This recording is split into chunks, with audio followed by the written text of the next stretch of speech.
Sí, vamos a comenzar la sesión. Hay 4 presentaciones programadas para terminar a ser más o menos como a las 11 y a la 1:30 más o menos. Así es que tendremos tiempo suficiente para que cada uno de los presentadores tome, digamos, 20 minutos para hacer la presentación. Y al final de al final de todas las presentaciones haremos una sesión de preguntas y respuestas.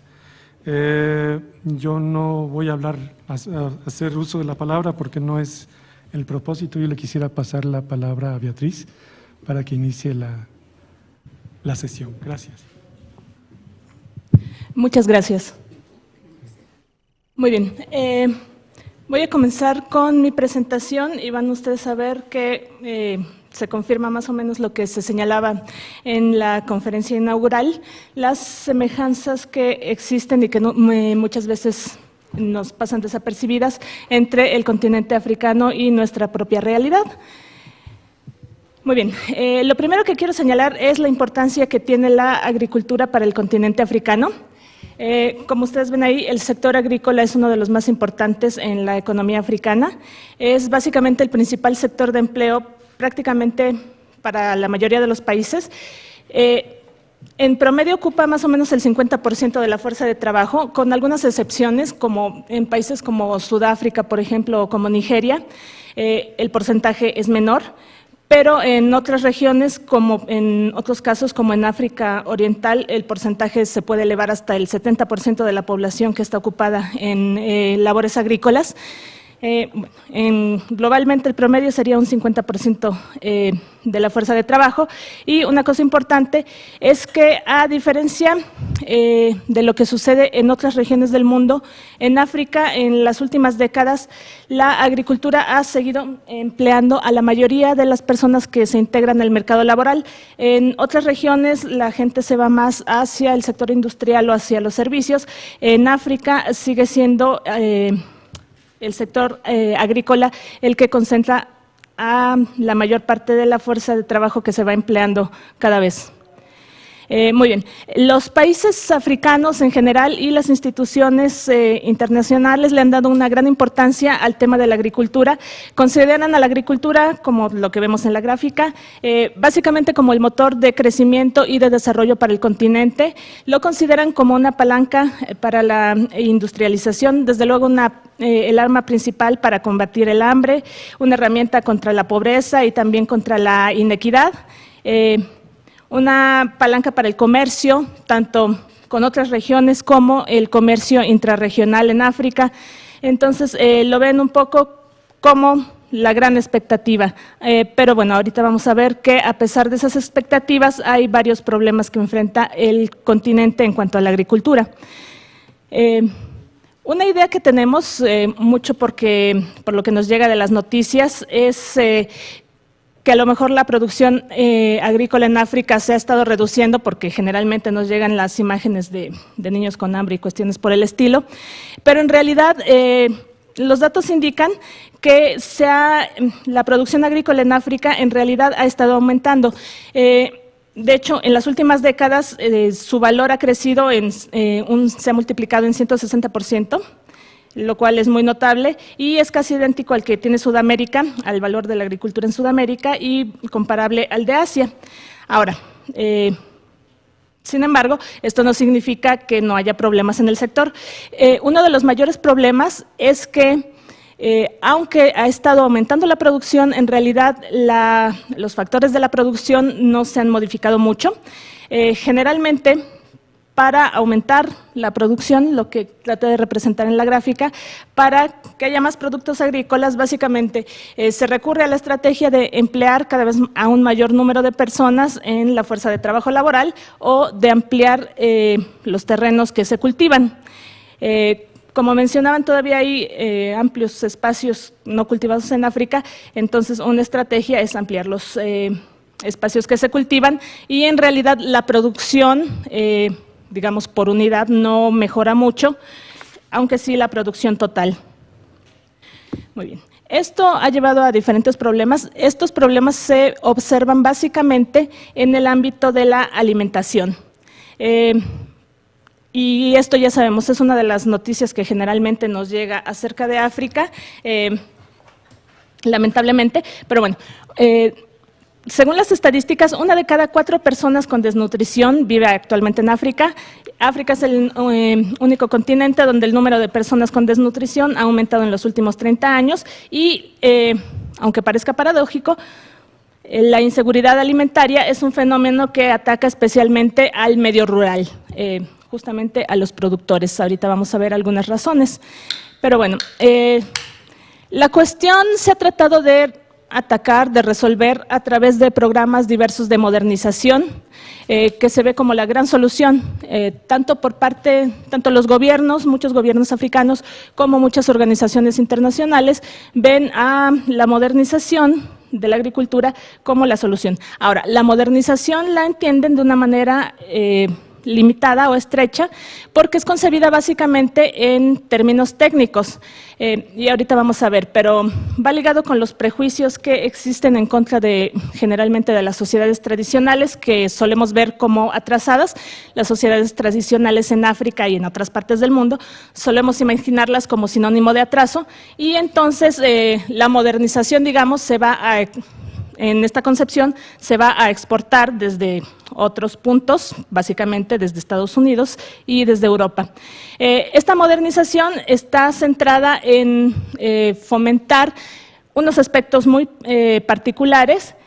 Fomenta sobre todo el uso de productos industriales, tiene un fuerte énfasis en la extensión del uso de la maquinaria, en el uso de la biotecnología y de la investigación en estos sentidos, y un fuerte énfasis en el uso de químicos, por ejemplo, los pesticidas industriales.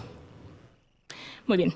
A pesar de los intentos que se han hecho por introducir programas de modernización en este sentido, la realidad es que esta modernización va íntimamente ligada con cierto tipo de producción agrícola, y básicamente este tipo de modernización, que implica maquinaria, mucha inversión, suele orientarse a las grandes unidades de producción, lo que sería la agricultura más de tipo industrial.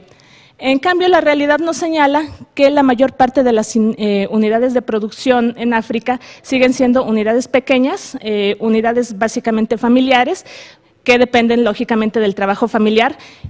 Aquí, como vemos en la gráfica, África tiene, de acuerdo con NEPAD, alrededor de 33 millones de, bueno, puse granjas a falta de mejor palabra, de 33 millones de granjas que tienen menos de 2 hectáreas, y esto significa el 80% del total de las unidades de producción. Entonces, aunque el énfasis se ha centrado mucho en la agricultura industrializada, la realidad es que hay una gran parte de la producción en África que se centra en una realidad completamente diferente. En estas unidades familiares es común que todavía se practique, aunque se vaya registrando poco a poco un cambio, pero que todavía se practiquen sistemas de agricultura tradicional. Entre muchas otras cosas, bueno, es difícil hablar de la agricultura tradicional en África. Me gusta siempre señalar, las realidades en África son muchas, entonces igual la realidad de la agricultura, pues hay muchas agriculturas tradicionales, pero bueno, si queremos hacer una generalización para el continente, la agricultura tradicional implica actividades variadas de producción tanto vegetal como animal. En los sistemas tradicionales de producción, las unidades familiares no se van a limitar nada más a la agricultura por sí mismas, sino que van a integrar, como vemos en las imágenes, actividades, por ejemplo, de caza, de pesca, de recolección, actividades de producción de alfarería, actividades de cría de ganado, etcétera. Y todo esto tiene como consecuencia que tradicionalmente, las unidades familiares tenían más posibilidades de responder ante las crisis. Ahorita vamos a ver, la combinación de todos esos elementos permitía que en un momento de crisis hubiera como más medios de que las familias salieran adelante. Ahora, también hay todo un sistema de conocimiento, digamos, endógeno, que incluye cosas como el manejo de las plagas. Se trata de procesos que están integrados a la agricultura tradicional. A lo mejor nosotros desde aquí solemos ver la agricultura como una cosa y aparte hay que pensar en cómo vamos a combatir a las plagas.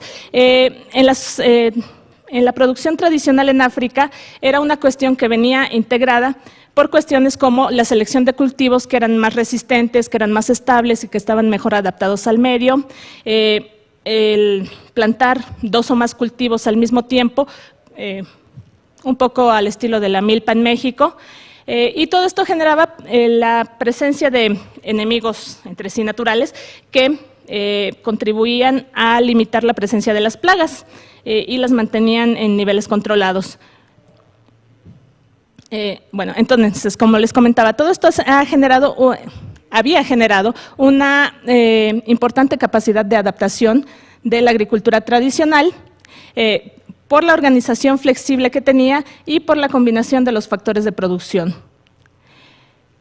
Además, otro elemento fundamental era el anclaje que tenía la agricultura y todo este sistema tradicional en las comunidades. Desde luego, la agricultura estaba apoyada en diferentes tipos de interacciones sociales que generaban derechos y obligaciones tanto para las familias en sí que participaban en la producción como para la comunidad en general, para el grupo en general, y esto a su vez garantizaba la existencia de valores de solidaridad y ayuda que eran fundamentales en momentos de crisis. Entonces, en momentos de sequía, por ejemplo, en sequías graves que habían ocurrido a lo largo de la historia, las familias tenían diversos métodos a través de todas estas redes que se establecían para responder a las crisis. Con la introducción del colonialismo, posteriormente las realidades que vivieron los países africanos a partir de sus independencias, las guerras que en varios de ellos se vivieron, todos estos sistemas se fueron modificando, a veces, digamos, más o menos por la fuerza, y esto trajo como resultado que estos sistemas tradicionales se fueran alterando y actualmente ya no necesariamente responden de la misma manera a las nuevas realidades. Muy bien. En esta contraposición entre lo moderno que se quiere introducir y lo tradicional, que se pretende como la causa de todos los males, tienen que ver mucho los estereotipos que se manejan acerca de África. Generalmente se considera que las prácticas tradicionales son de manera inherente dañinas para el medio. Como el ejemplo por excelencia se señala lo que se ilustra aquí, el sistema de la tala y de la roza, llegar a un terreno, talarlo, quemar para poder convertirlo en terreno de cultivo, y esto se ha señalado como una práctica sumamente dañina. Pero bueno, esto es una visión más estereotipada, aunque efectivamente esta es una realidad que se utilizaba. Las comunidades, es importante que tengamos siempre en cuenta, las comunidades dependen básicamente de los recursos naturales para su supervivencia. Entonces, no debemos pensar que de manera intencionada y de manera sistemática tengan por objetivo realizar prácticas que deliberadamente sean destructivas para el ambiente. Eso es más un estereotipo. En realidad la gente trata, en la medida de lo posible, pero con ciertas limitaciones, de encontrar modelos que les permitan justamente explotar de la mejor manera su medio. Otra visión estereotipada que tenemos es que las prácticas tradicionales son retardatarias y son no sustentables. Como señalábamos, históricamente las prácticas tradicionales eran en realidad sustentables y lo muestra la existencia de comunidades a lo largo de la historia. Hay estudios, por ejemplo, de una organización llamada Codesria, que tiene su base en Senegal, que señalan, por ejemplo, que contrariamente a lo que se piensa, los grandes innovadores en la agricultura africana han sido estos pequeños agricultores que tienen que enfrentar cotidianamente numerosos problemas y que buscan la mejor manera de solucionarlos día con día. Pero bueno, la visión que tenemos, estos estereotipos que señalaba, derivan básicamente de una realidad que existe en el mundo, que es la desigual distribución del conocimiento. Digamos, si vemos África en relación con Europa, con Estados Unidos, pero como señalaba hace rato, también otras comunidades, comunidades aquí en México, comunidades en América Latina en general, comunidades en Asia, siempre tenemos la tendencia a pensar que esas comunidades, si son tradicionales, entre comillas, viven en el atraso y son refractarias al cambio, todo este tipo de cuestiones. Y entonces estamos acostumbrados a ver la agricultura un poco como en esta imagen. Por una parte están los expertos internacionales, que son los que nos van a traer la maquinaria, son los que nos van a traer los grandes estudios, son los que nos van a traer pues en general la modernización, y por otra parte están las poblaciones locales, que son las que han acabado con el medio y que son las que no saben qué hacer con la agricultura. Pero bueno, otra vez, esto es una visión estereotipada. De acuerdo con esta misma corriente, tenemos la tendencia a pensar que la tecnología en sí misma, el avance científico, el avance tecnológico, va a resolver por sí sola los problemas agrícolas y por ende va a ser la solución para los problemas de alimentación. Pero bueno, hay muchísimos estudios que señalan que esto nada más son como buenas intenciones. Esto es un estereotipo. En realidad se trata de fenómenos muy complejos. Ahorita vamos a ver, son multifactoriales. La agricultura y la alimentación, en la agricultura y la alimentación convergen toda una serie de factores de muy diversa índole que hacen que pensar que nada más la cuestión tenga una solución técnica es completamente, podría ser ingenuo o podría ser una especie de manipulación. Muy bien, entre los múltiples factores que intervienen en los temas de agricultura y alimentación, tenemos desde los sistemas de conocimiento, tanto los tradicionales como los modernos, entre comillas, los factores históricos, por ejemplo, la colonización, las independencias, las guerras, lo que sea, los factores naturales, el cambio climático, las sequías, el grado de fertilidad de la tierra en diferentes regiones, el contexto social y el contexto económico, cuestiones de género, cuestiones legales, como por ejemplo el manejo de la tenencia de la tierra, el manejo de los derechos de la propiedad intelectual, que es un tema que se discute fuertemente en nuestros días. Todos estos factores convergen y entonces, si tenemos en cuenta esta realidad tan compleja, podemos ver que el tema de la agricultura no va a transformarse necesariamente solo porque se introduzcan programas de modernización relacionados con aspectos meramente técnicos y científicos. Muy bien. A manera de conclusión, lo que me gustaría señalar son estos 3 puntos. En primer lugar, la agricultura tradicional tiene ventajas, ya lo había señalado, y podría parecer un poco obvio por el simple hecho de que durante años las comunidades vivieron a partir de la agricultura tradicional, pero como señalaba ya, es algo que muchas veces se nos escapa. Otra cuestión importante es que tradición y modernización no tenemos que verlos como aspectos que se excluyen mutuamente. Es decir, no es que las comunidades tradicionales sean refractarias al cambio, no es que la modernidad sea una cosa que se opone totalmente a la tradición. Por el contrario, es necesario, cuando hablamos de temas de agricultura y alimentación, tener una visión más holística que nos permita justamente tomar en consideración la mayor cantidad de factores para, de esta manera, poder atacar los problemas que se presentan en la agricultura. Con esto concluyo. Muchas gracias.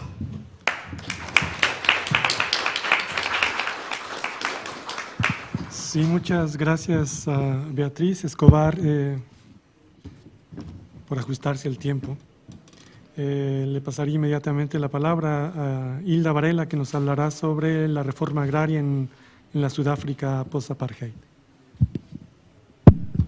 Gracias. El nombre es Las profundas raíces históricas de una asignatura pendiente en la Sudáfrica post-apartheid, la reforma agraria. Y precisamente la finalidad es ahondar un poco en esas raíces históricas para entender por qué es tan importante el tema de la reforma agraria en Sudáfrica y al mismo tiempo tan difícil de lograrse. Como breves antecedentes, bueno, yo siempre tengo problemas con esta, cuando traigo así la presentación, bueno, en fin, a ver si no me pierdo. Desde el arribo de los primeros colonos blancos a Sudáfrica en el siglo XVII y hasta la fecha, obviamente, la tierra ha jugado un papel sumamente importante en la historia de Sudáfrica. A corto plazo, cuando llegaron los primeros colonos blancos, uno de los núcleos de disputa fue precisamente tanto la tierra como la exigencia por parte de los colonos blancos de contar con mano de obra en ese instante esclava, obviamente mano de obra africana.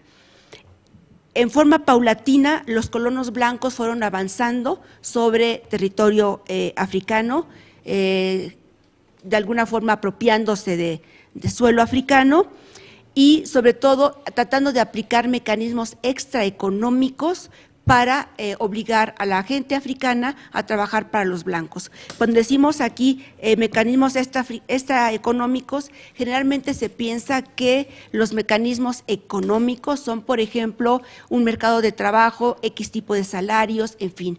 Cuando se habla de presiones extraeconómicas, que es el caso que estamos hablando ahorita, se trataba de ir paulatinamente prohibiendo que los africanos tuviesen tierras agrícolas. Entonces, bueno, ante esas condiciones, la única posibilidad que tenían era trabajar para los blancos.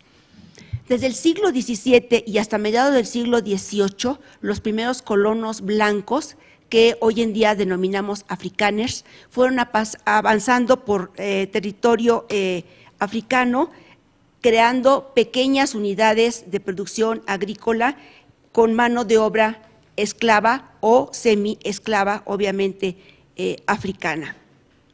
Perdón, me volví a perder aquí. Bueno, hay dos aspectos históricos que son importantes tomar en cuenta. Bueno, en primer,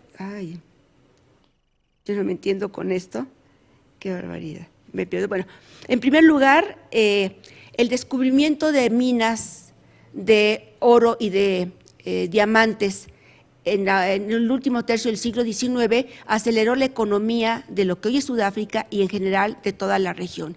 Y esto necesariamente generó una serie de presiones porque los nuevos magnates de la minería, pero también las economías agrícolas, sí, en manos de gente blanca, requerían cada vez más la existencia de una mano de obra cautiva y abundante.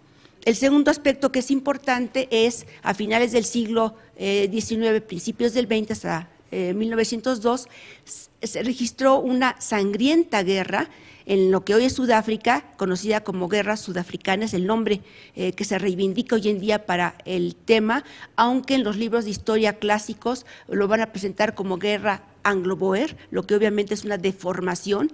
La gran mayoría de la gente que perdió la vida era gente negra, eran africanos, por lo tanto fue una guerra sudafricana. Y allí lo que estaba en disputa era precisamente conflictos en cuanto a la población blanca, los británicos por un lado y por otro lado los afrikaners, en cuanto a cómo repartirse las riquezas del país. Había consenso entre esos dos grupos blancos en cuanto a la explotación tanto de los recursos naturales de Sudáfrica como de la mano de obra.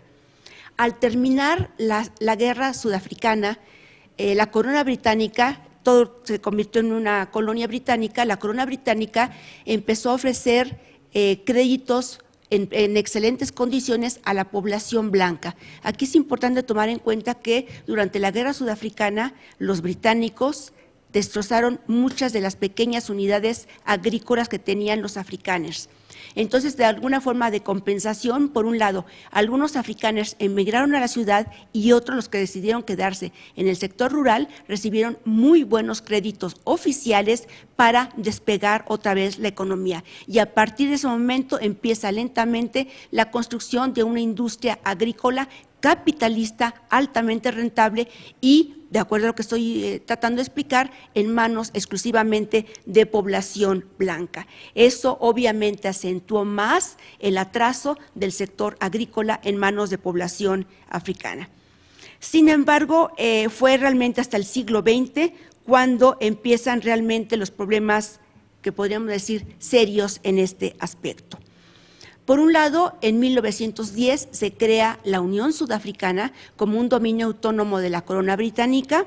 Recordemos, por ejemplo, simplemente para darnos cuenta de qué estamos hablando con dominio autónomo, el hecho de que Sudáfrica participó en la Primera Guerra Mundial como uno más de los combatientes, obviamente del lado de Estados Unidos.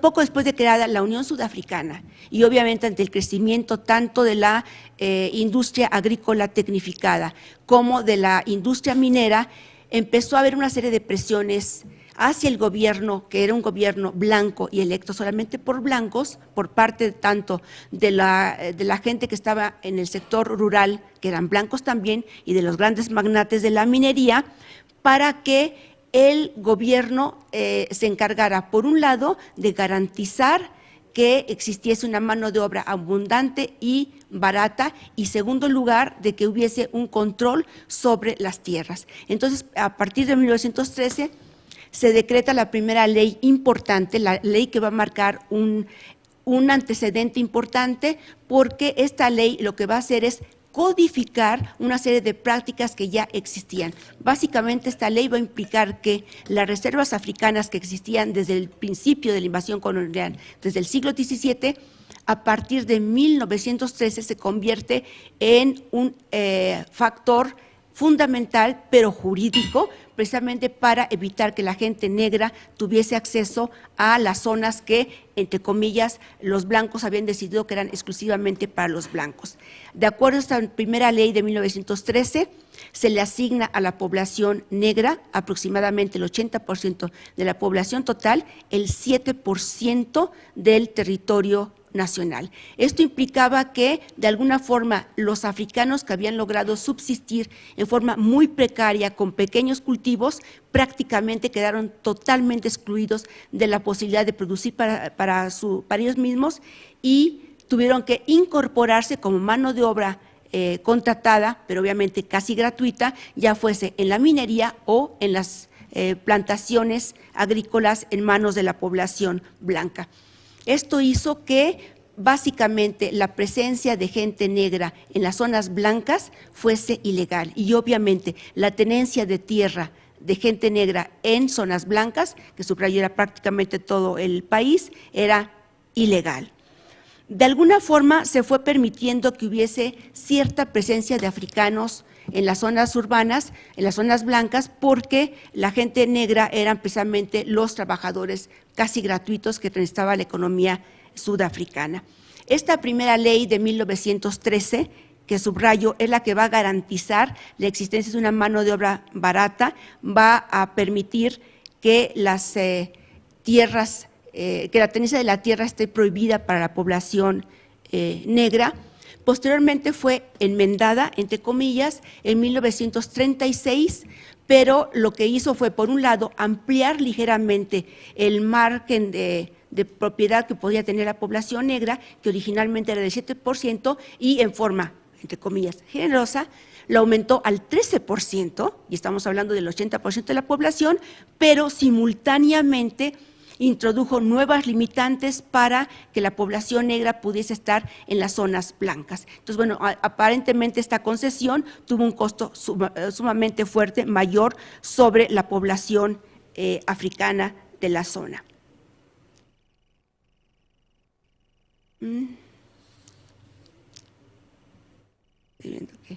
Bueno, obviamente esto implicó una sobrepoblación de gente negra en las reservas africanas, que posteriormente, oficialmente se llamaban reservas nativas, después se llamaron bantustanes, por una deformación de la palabra bantú, que como sabemos es realmente el nombre de una cultura, y posteriormente en forma muy encubierta, el gobierno sudafricano decidió llamarles, entre comillas, hogares patrios emergentes, que era realmente una versión falsa de lo que eran las reservas para africanos, subrayo desde inicios de la colonización.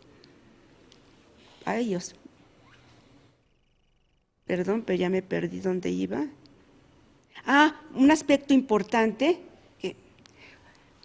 Por un lado, esto implicó, a partir de 1913, implicó un acelerado proceso de proletarización de la mano de obra negra, necesariamente un abaratamiento crónico y además con una tendencia histórica de la mano de obra negra, y además surgen también dos fenómenos sumamente importantes. Primero, el sector rural blanco se va a caracterizar por ser el sector políticamente más conservador, que más va a defender, entre comillas, la pureza de la gente blanca, de la sociedad occidental, y por otro lado empieza un proceso sumamente acentuado de desnutrición, malnutrición de la población africana. Otro de los aspectos también es muy importante es que el sistema sudafricano, sobre todo a partir de 1910, se caracterizó por la existencia de múltiples leyes. Se supone que el sistema, que a partir del 48 se llamaría apartheid, tenía como fundamento un engranaje legal, pero cuando uno ve ese engranaje, más que engranaje, era una telaraña. Un mismo hecho podía ser abordado a partir de 4 o 5, a veces hasta 10 leyes distintas. Entonces, generalmente se aplicaba la ley que en un momento dado el juez consideraba más oportuno aplicarlo y que obviamente más beneficiaba a la población. Esto es importante porque va a haber una serie de leyes paulatinamente que van a normar, por ejemplo, la producción de alimentos, la tenencia de animales, en fin, va a ser verdaderamente una telaraña de leyes que empiezan a surgir a partir de entonces. La respuesta de la población africana. Obviamente, generalmente no se habla mucho de la respuesta de la población africana, pero es indudable que esta existió. En los años 50, diferentes sectores, sobre todo el Congreso Nacional Africano, actualmente en el poder, convocó a un foro en donde asistieran todos los sudafricanos interesados en el futuro de Sudáfrica. Y como resultado se produjo el documento que se conoce como la Freedom Charter. Asistieron, por ejemplo, lo que era el partido político representante de descendientes de asiáticos, obviamente sudafricanos descendientes de asiáticos, población mestiza, el Congreso Nacional Africano y un pequeñísimo sector de población blanca que no tenía ningún peso político, pero es importante porque también estuvieron presentes. En realidad, este documento, que muchas veces ha sido satanizado a nivel internacional, en realidad, si lo vemos, hay que tomarlo en cuenta en qué momento se produjo. Fue en 1955, era un mundo muy distinto al que vivimos actualmente y, curiosamente, digo que se satanizó, a nivel internacional se dijo que era un documento comunista y no sé qué tanto.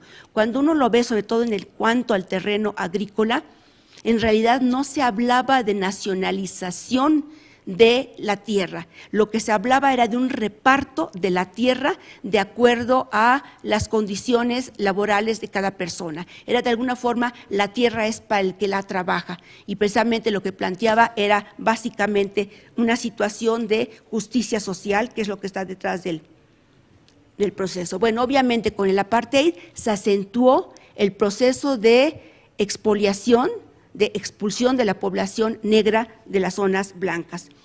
Un dato solamente, en 1983 un estudio reveló que en los últimos 23 años 3.5 millones de personas africanas habían sido expulsadas de zonas blancas, y subrayo, un periodo sumamente corto, 23 años.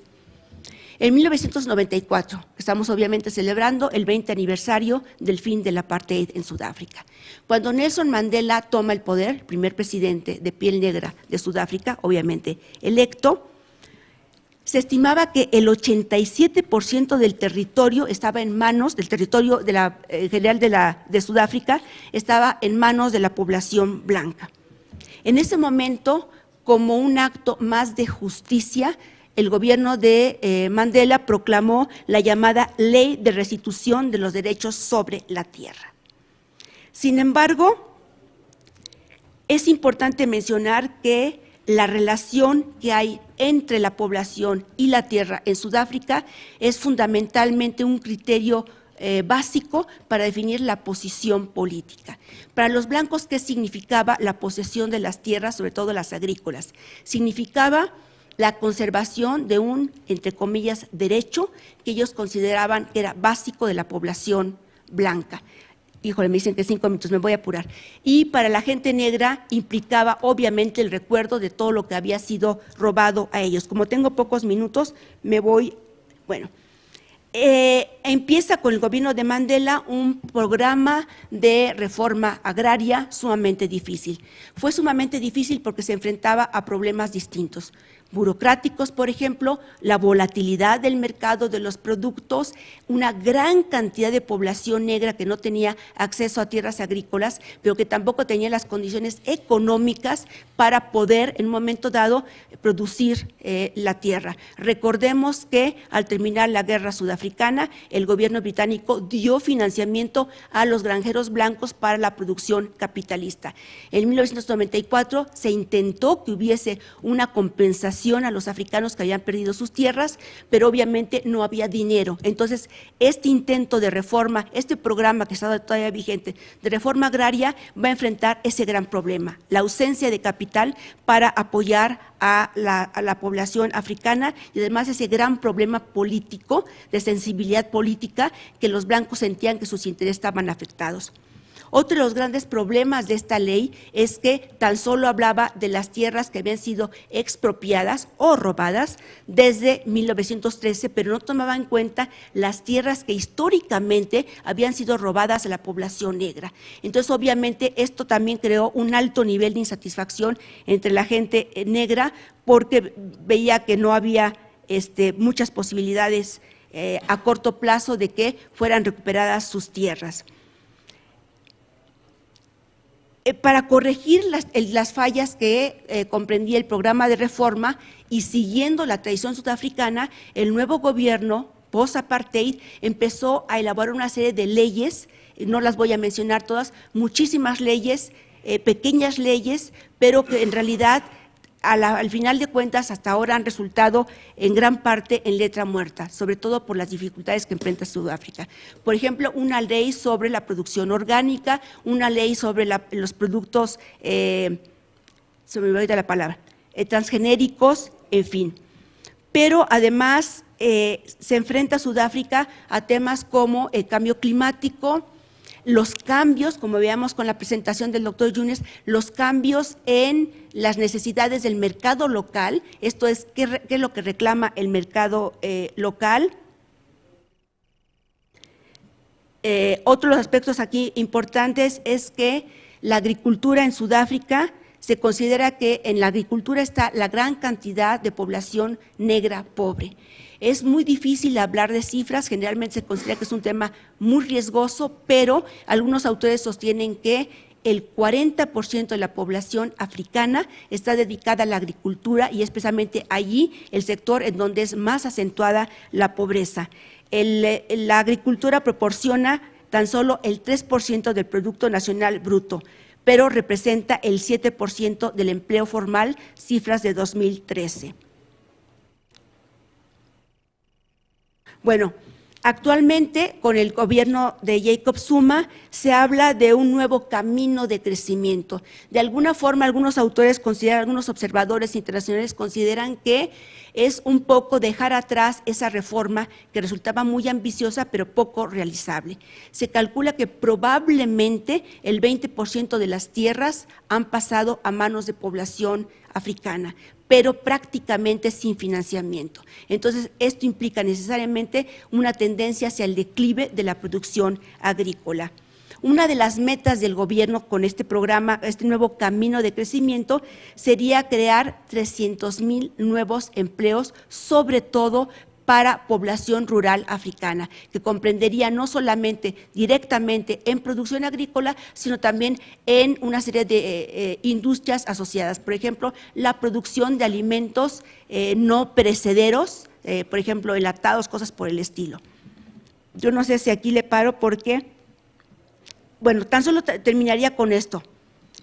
Hablar en Sudáfrica de una reforma agraria va más allá del simbolismo, va más allá de pensar el fin del apartheid. Implica necesariamente un programa de justicia social, después de tantos siglos de explotación de la población negra, que realmente haya un programa que se preocupe por porque la sociedad sudafricana sea menos desigual y por lo tanto que se haga justicia a la gente negra. Con esto termino en forma muy abrupta la presentación. Gracias.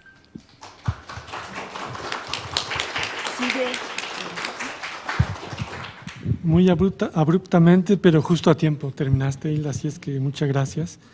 Y le pasaría ahora la palabra a Arturo Saavedra para que nos hable sobre la productividad agrícola, la propiedad de la tierra y las herencias coloniales en Kenia y Tanzania. Arturo, por favor. Sí. Bueno, pues muchas gracias, Alfredo.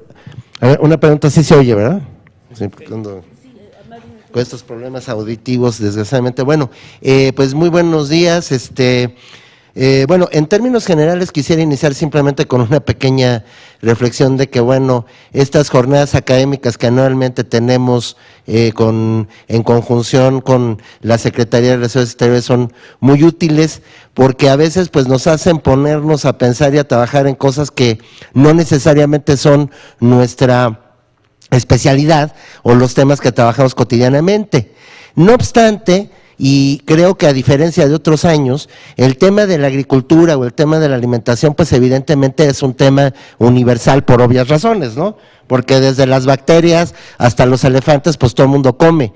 Y el tema de la alimentación, pues evidentemente está inmerso en todas las culturas a través de toda la historia y en todos los continentes. Y bueno, en el caso de África, ya en base a las presentaciones de mis colegas anteriores, queda claro que tradicionalmente hay dentro de los muchos estereotipos de África, y ya lo había dicho Beatriz, pues está el de que, pues aparte de que es un continente con muchos problemas de subdesarrollo, pues que el tema alimentario es muy grave, que siempre hay desnutrición, que siempre hay hambrunas, que siempre hay problemas, ¿no? Pero bueno, desde la perspectiva de los historiadores, en realidad es importante hacer algunas reflexiones, digamos yo aprovechando mi óptica de historiador, de que cuando uno tiene que hablar de estos temas, invariablemente, que en mi caso aterrizaré muy concretamente al caso de África del Este, Kenia y Tanzania, que en África hay ciertas generalidades climáticas y de la naturaleza del suelo que hay que tomar en cuenta antes de poder pues hablar un poco más de la situación con más digamos elementos, ¿no? Entonces, bueno, trataré de poder cumplir mis 20 minutos sin que me regañe el coordinador, pero para eso me voy a tener que ir rápido con esta situación. Bueno, el continente africano, en términos generales, sabemos que siempre es un poco complicado generalizar, pero en términos generales, tiene una situación muy particular en cuanto a la naturaleza de los suelos, es decir, en cuanto a la fertilidad y en cuanto a la capacidad de producir alimentos para una determinada población. Uno de los más famosos historiadores africanistas, John Ayleif, en un libro que publicó hace ya algunos años, que me parece que es de los mejores libros generales sobre historia de África, plantea una cosa muy interesante, dice, bueno, como en todos lados, el tema de la capacidad de producir alimentos y la demografía es un tema vital para entender cómo funcionan las sociedades, pero en el caso de África más, porque en realidad en el continente africano hay pocas regiones que puedan ser susceptibles de una explotación agrícola a larga escala, es lo que nosotros llamaremos una agricultura extensiva, de producción extensiva. Entonces, bueno, no es gratuito, y de hecho un poco me tomo en cuanto a la presentación de mi colega Hilda en cuanto a Sudáfrica, no es gratuito que el tema de la tierra sea tan importante en Sudáfrica, pero también que la razón de ser de que Sudáfrica se haya convertido en una colonia de poblamiento blanca sea precisamente por la región, porque Sudáfrica es de las zonas más fértiles, es de las zonas con una gran capacidad de productividad agrícola. No todo el país, hago la aclaración, porque al norte, bueno, pues está el desierto del Kalahari, pero lo que fue la colonia original del Cabo y toda la parte sur y sureste son ampliamente susceptibles para una gran producción agrícola. También lo es el Mediterráneo, también lo es la franja, digamos, de lo que es Marruecos, Argelia, ¿sí? Túnez, No es gratuito que haya habido una colonización tan dura en Argelia, porque hay una parte también susceptible de una gran producción agrícola, independientemente de otros productos que se puedan explotar.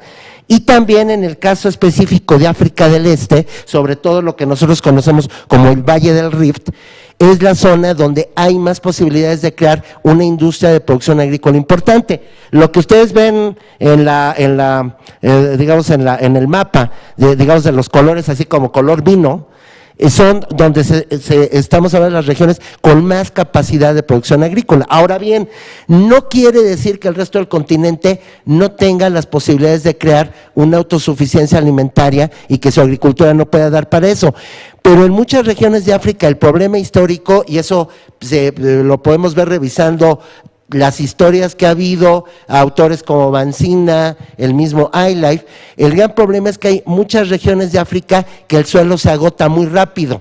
Y precisamente por eso existieron a lo largo del tiempo muchas culturas seminómadas o nómadas que preferentemente escogieron sobre todo una economía pastoril o una economía que no los hiciera dependientes exclusivamente de la agricultura para poder sobrevivir. Y en ese sentido, pues hay ya variaciones. Evidentemente África Occidental también es una zona que tradicionalmente se considera que ha podido cultivarse mucho. La zona de los bosques tropicales, como en inglés el rainforest, de lo que sería Camerún, Gabón, Congo, con ciertos productos que son clave para la subsistencia de las poblaciones, como el plátano, eso lo menciona mucho a Bansina en Pines of the Red Forest.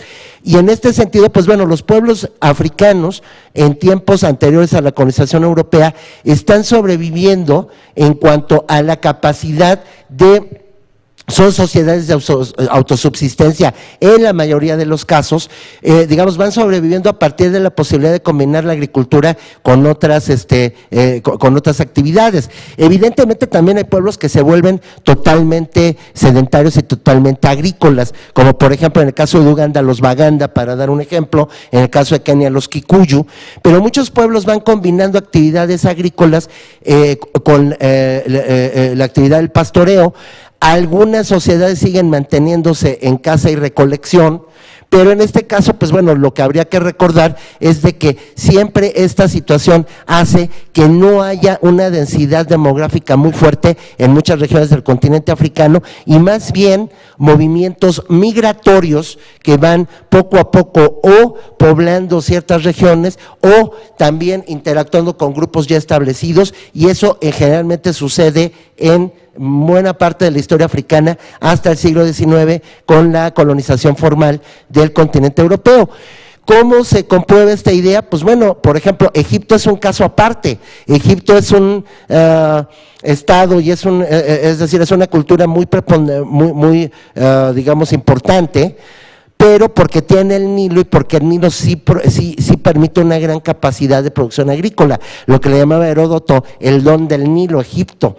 Pero no en toda África sucede lo mismo, y esa es también una explicación por las cuales durante siglos buena parte de África Central y África Austral tienen una densidad de población limitada.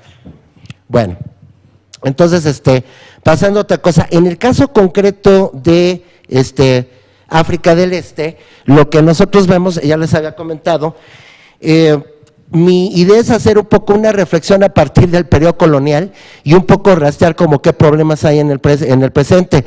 Afortunadamente la ponencia que sigue del compañero Aaron me parece que va a ser un buen complemento, porque me imagino que va a hablar de cosas más contemporáneas, pero la región tiene la característica de que fuera del Rift Valley y fuera de lo que es actualmente la parte sur y más bien suroeste, lo que está cerca del lago Victoria, lo que es el norte de Kenia, lo que es la zona del Turkana, del lago Turkana, ahí el desierto que le dan Chalbi, toda esta zona que llega hasta la costa, son zonas prácticamente desérticas, no tienen mucha posibilidad de una explotación extensiva. Y en el caso de Tanzania, fuera de ciertas regiones de la costa y ciertas regiones del interior que ya colindan con lo que sería actualmente Rwanda y Burundi, también la posibilidad de una producción agrícola extensiva siempre fue hasta cierto punto limitada.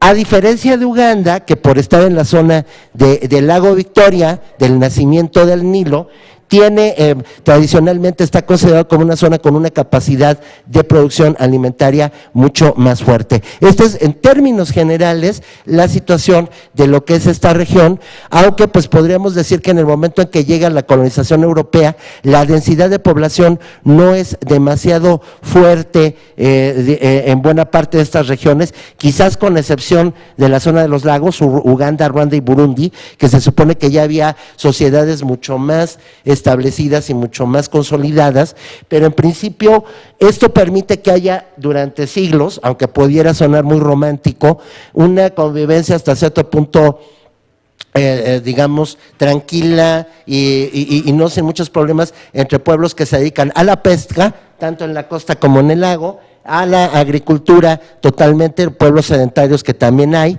y pueblos pastoriles como los Masái o los pueblos de cultura nilótico-sahariana, cushitas, que también se les llama, que también durante siglos van poblando la región. Eso es lo que sucede en términos generales en lo que nosotros podríamos considerar que es esta etapa, ¿no? Y bueno, ya que hablé brevemente de esto, lo que pasa con el periodo colonial, bueno, ya por ahí se han mencionado algunas cosas.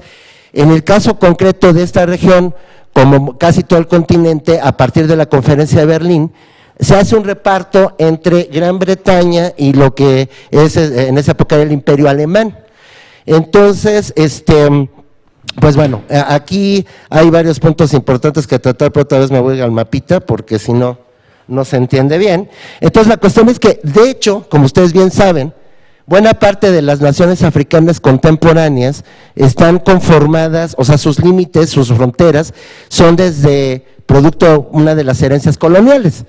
Y Kenia era colonia británica, al igual que Uganda, que tiene categoría de protectorado, al igual que Zanzíbar, que tiene categoría de protectorado, y Alemania tiene una colonia que se llama el África Oriental Alemania, que es actualmente la parte continental de Tanzania, que en esa época, bueno, los británicos se llamaban Tanganyika, la colonia se llamaba África Oriental Alemana, y también incluía a Ruanda y Burundi. Bueno, la primera diferencia que nosotros vamos a encontrar, y como esta herencia colonial, cuando llegan los europeos, es que bueno, en el caso de los alemanes, ellos buscan tener una colonia de explotación, que de hecho las colonias de explotación van a ser en la mayoría de los casos las más visibles, las más numerosas en el continente africano, y lo que implica es que la idea no es poblarla, o sea, no es llevar población alemana en ningún momento, sino garantizar materias primas que se consideran importantes para la industria alemana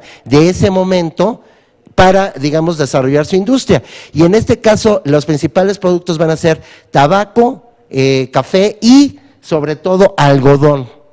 El problema es que en el caso de la colonización alemana, pues lo que se hace es sobreexplotar a la población. De hecho, surgen varias rebeliones que son reacciones directas a esta situación. Hay una muy famosa que es la Maji Maji, que es una rebelión en 1905, que simplemente es porque las autoridades alemanas deciden explotar sin pago alguno y sin ninguna compensación a poblaciones enteras. ¿Y cuál es el primer resultado de esto? Eso va a pasar en muchas partes del continente africano, pues se destruye la economía de autosubsistencia. Si por un lado digamos, tiene doble efecto, digamos, sin querer queriendo, pero por un lado, mientras se consiguen materias primas para las industrias europeas, también se consigue integrar bajo esta situación a los pueblos africanos a una economía de mercado, a una economía capitalista, y ese es el principal problema. En el caso de Kenia, es una colonización que tarda un poco más de tiempo, no se consolida sino hasta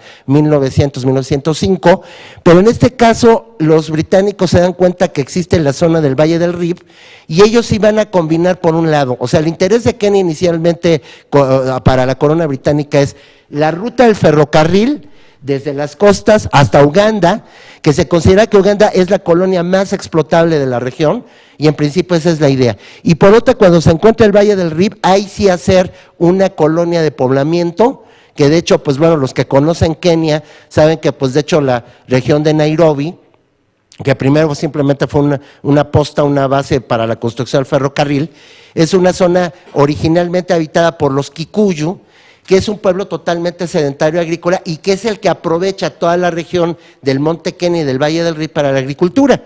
Aquí los británicos pues van a combinar la astucia con muchas otras cosas. A los pueblos sedentarios los van a hacer arrendatarios de los británicos que van a llegar como colonos, porque también hay que recordar otra cosa de términos legales. Se supone que para la legislación occidental pues todas las tierras estaban vacantes. Es decir, los habitantes originales no tenían títulos de propiedad. Y lo que se va a hacer es que van a comprar los derechos los colonos que van a ir llegando y van a usar de arrendatarios a los pueblos que habitan allí. En el caso de pueblos nómadas como los Masái, pues no les interesa a los británicos tener estos pueblos con la movilidad que tienen. Los pastizales pues van a ser para ganado y también para crear otro tipo de industrias alternas. Entonces a los Masái los ponen en reservas. O sea, un poco parecido a lo que pasa en Sudáfrica con los bantustanes. Les quitan la movilidad, los obligan a permanecer en ciertos espacios y además también para evitar que haya un problema bélico con ellos, porque a la llegada de los británicos, los pueblos que tienen más reputación local como buenos guerreros son los Masái, son hacerles firmar un acuerdo, un tratado, en el cual se les dice que en 1905 se firma, para 100 años después tienen que desalojar, los británicos les van a regresar las tierras. O sea, firman ese tratado y en principio las poblaciones Masái lo acatan pensando que se va a cumplir. Es un poco lo que pasó con Gran Bretaña, China y Hong Kong, nada más que a Hong Kong sí se los regresaron. En cambio aquí pues hasta la fecha los Masáis siguen esperando que les regresen su territorio, porque obviamente cuando Kenia se independiza, pues pues ya nada de esto se cumple, ¿no? Y bueno, ya para digamos agilizar esta presentación, bueno, en principio, digamos, el tema de los acuerdos siempre tiene este problema, y en principio la colonia alemana de Tangañika y la de Kenia británica, tienen la diferencia que una tiene una economía más orientada hacia la colonización de poblamiento y otra a la de explotación, pero todas con el común denominador de explotación de la población local y de tratar de sacar materias primas al exterior, es decir, crear una economía agrícola que no satisface las necesidades locales, sino que trata simplemente de basarse en producir materias primas para el exterior. Evidentemente, ya lo mencioné, la creación de impuestos y la creación de un sistema monetario colonial hace que a los campesinos se les obligue a trabajar para los europeos. Hay un reacomodo, hay una ubicación, a los pueblos nómadas se les ponen reservaciones, y en este sentido hay otro efecto que habría que decir brevemente, y ya con eso podría concluir con toda tranquilidad, de que en los estudios africanos hay un autor que todos conocemos, que es Walter Rodney, que planteó en los años 80 en su Cómo Europa subdesarrolló África, que muchas de las causas del subdesarrollo y de los problemas económicos que tiene el continente africano se deben a la forma en cómo fue la colonización. Y lo que sí es cierto es que sí se sobreexplotó. Y nosotros sabemos que en tema agrícola, si no se dejan tierras que no son particularmente fértiles descansar, pues es muy difícil reactivarlas con el tiempo. No todas las regiones tienen una gran capacidad de producción. Entonces hay una explotación desmedida de la tierra y por eso también un desequilibrio que se puede decir que siguió manteniéndose. Por ejemplo, ya nada más daré un ejemplo para concluir, en el caso de Tanzania, de Tangañika, en la época después de la Segunda Guerra Mundial, los británicos siempre consideraron que Tangañika era como que la colonia más pobre, que era la que menos recursos se le podía sacar, pero como ustedes saben, cuando acaba la Segunda Guerra Mundial, hay toda una serie de materias primas que escasean en Europa. Entonces le ocurre, y en realidad la propiedad privada de la tierra en el caso de Tangañika no funciona como en el caso de Kenia. Entonces se decide utilizar toda una región que se abandonó en la guerra Maji-Maji, que es al sureste de Tanzania, para producir exclusivamente un solo cultivo. lo que se conoce en inglés como el groundnut, o los que sea el cacahuate o una especie de cacahuate, que también viene de América y que también se intentó adaptar a otros lugares. El sisal o el enequel fue en principio uno de los productos importantes de Tangañica. Cuando se convierte el sisal, cuando sabemos que se encuentran sustitutos sintéticos al enequén, pues entonces la industria se les viene abajo. Se invierte muchas cantidad de libras en tratar de reactivar la región para producir cacahuate, pero se dan cuenta ya a la hora de invertir que los suelos no sirven para el cultivo y se pierde todo el dinero y la región queda más pauperizada. Ya en tiempos contemporáneos cambia la cosa en Tanzania por el Ujamaa, por el socialismo de Nyerere, en el cual se trata de colectivamente poder aprovechar las tierras y también utilizar la mano de obra humana, la mano de obra de la gente que vive allí. Y en el caso de Kenia, pues se supone, se hubiera esperado una reforma agraria que no llega nunca, que con la independencia pues se mantienen ciertos privilegios para los blancos. Hay que recordar que todavía hay gente de origen británico que posee grandes cantidades de hectáreas. También hay el tema de los parques naturales, que también se supone que tienen un estatus especial y que relegan o marginan a los campesinos. Y bueno, pues evidentemente todavía hay muchas cosas que hacer. Creo que sin duda mi colega Aaron mencionará a Ngung'athiongo de Tigo, que es una novela que prácticamente plantea lo que siempre les afectó a los Kikuyu. La rebelión Mau Mau en Kenia es también por motivos agrarios. Y entonces, bueno, simplemente para concluir, es un tema interminable. Se maneja mucho que la herencia colonial tiene que ver con estos problemas y estas deficiencias alimentarias que hay en muchas regiones del continente. Y bueno, si hay oportunidad en la sesión de preguntas y respuestas de andar con esto, me dará mucho gusto. Muchas gracias.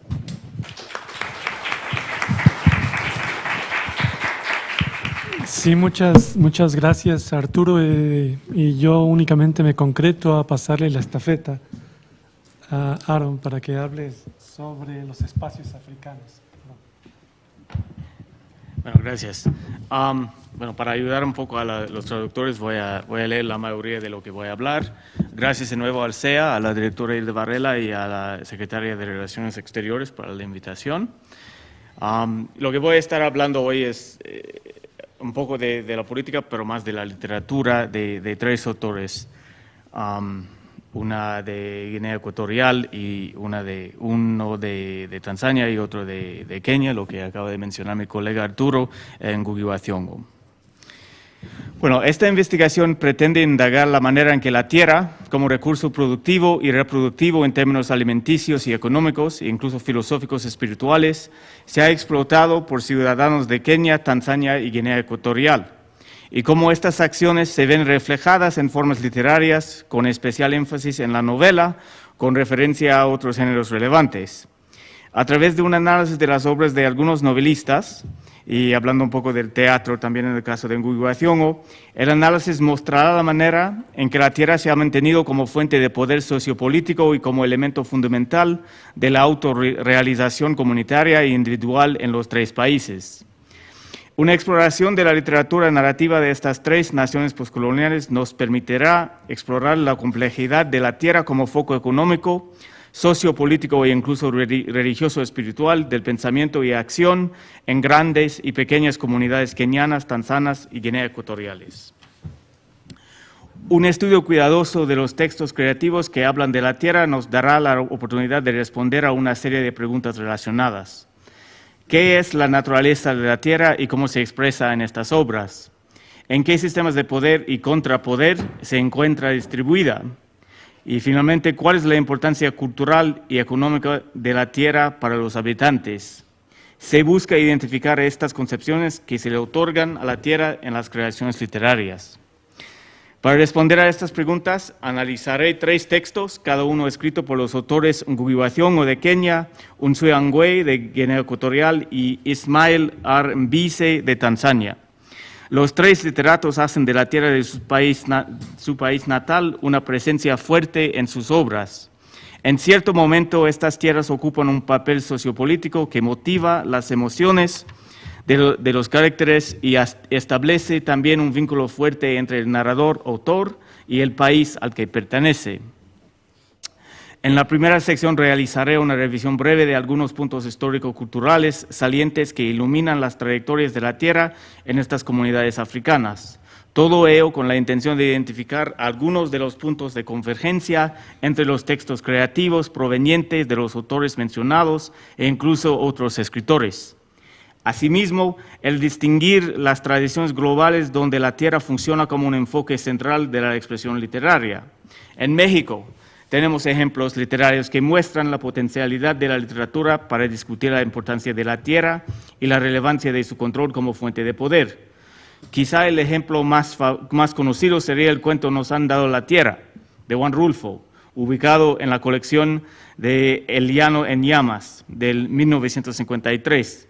El texto es una obra maestra que crea en el lector las mismas sensaciones físicas, de calor inaguantable y emocionales, de opresión feroz y frustración fastidiosa a través de la descripción minúscula del ambiente donde se encuentran los actores. Al mismo tiempo, lo descrito en el transcurso del texto tiene implicaciones profundas en cuanto a la política de la tierra en México. Las observaciones acerca de la utilidad o no de la tierra son verificadas por las conclusiones de John Anthony Tony Allen, que habla de África, quien nos dice que el problema de la tierra y el lamento en el mundo no es el de la disponibilidad de terrenos, pero sí de los terrenos con accesibilidad al agua. En muchas partes del mundo la tierra se concibe como la fuente más importante de la riqueza y la seguridad individual y familiar. Nos queda claro que las concepciones de la centralidad del terreno van cambiando poco a poco, dado la urbanización de más y más personas en muchos de los países que ahora se encuentran en un estado de desarrollo. Al mismo tiempo, sobreviven nociones de la tierra que muestran vínculos fuertes con ideas sobre esta como una realidad física y espiritual que sobrepasa lo comercial o lo meramente práctico. Una de las herramientas más eficaces para explorar estos sistemas de pensamiento es la literatura, debido a que sus capacidades para explorar las circunstancias exteriores y las percepciones profundas de las sociedades de sus autores permiten utilizarla como una entrada a la importancia y concepción de la tierra como foco de la vida. En África, Birgit Englert y Elizabeth Daly han observado que, y aquí cito, la tierra constituye el recurso primario del cual millones de personas que viven en lugares rurales derivan su sustento. Y aquí termina la cita. En muchos países, dado su valor en contextos privados y públicos, la tierra se ha convertido en una manzana de la discordia. En el periodo colonial, el acceso al terreno de los países, entre comillas, colonizados, siguió los deseos y las necesidades de los extranjeros en el poder.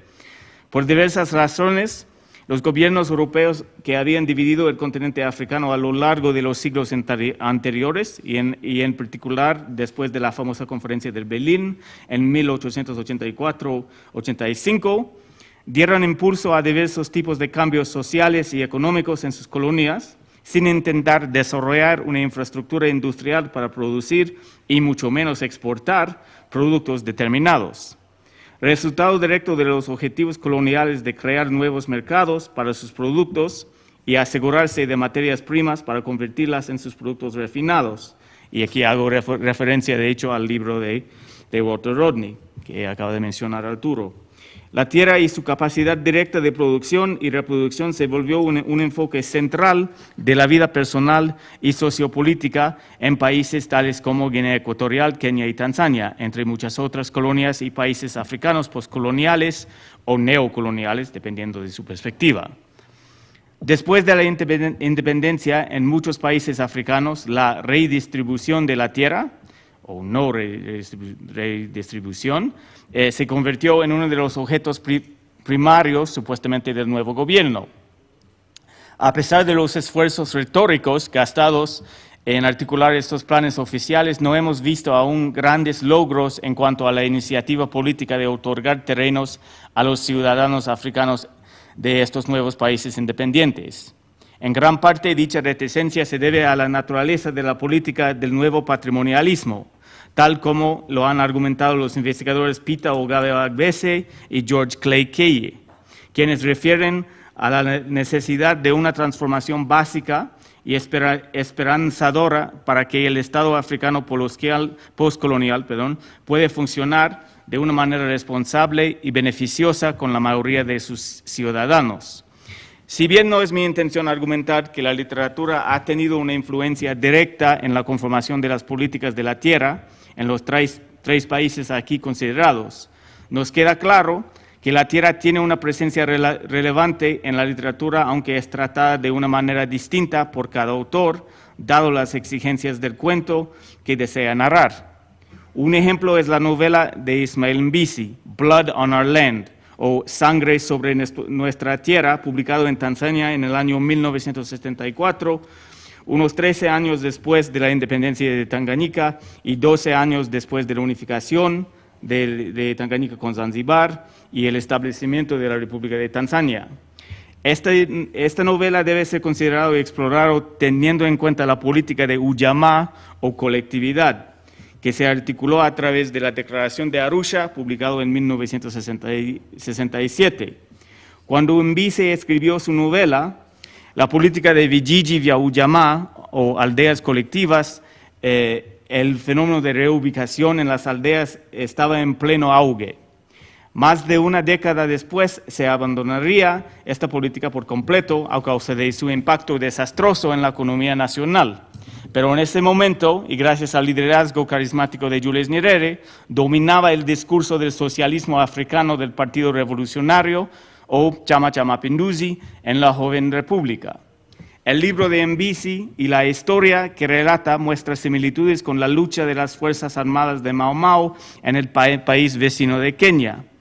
En ambos casos, la gente africana que se enfrentó al poder colonial en un intento de privar de sus derechos a los africanos que ocuparon las tierras de gran interés para los colonialistas, falló en su pugna contra los poderes británicos. Es decir, en ambos casos, en el caso del Mau Mau y también en el caso de la gente Meru, que, bueno, su historia es lo que se trata en el libro de Blood on Our Land.